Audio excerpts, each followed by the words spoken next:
what does a wick look like in comparison to the size of the body. If the size of the body is only a couple of pips, then this isn't going to work on a 4-hour chart, because the 4-hour chart can be up to hundreds of pips. So you need to do it by a percentage. By a percentage of the wick is how much of the body. You can see all these little parameters that you need. Just whereas as a humans are better at doing that. Whereas indicators, the value is literally like this.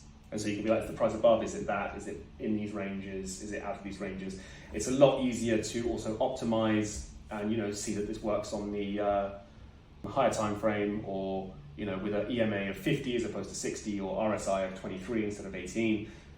That's easier to understand and to comprehend and to optimize, as opposed to if you were to decide how much of a percentage of a wick divided by the body equals a certain candlestick pattern. If you see the point that I'm trying to make, it's a lot more humanized, these candlestick patterns, because they were designed for times when there wasn't stuff like this readily available that we have now at our fingertips.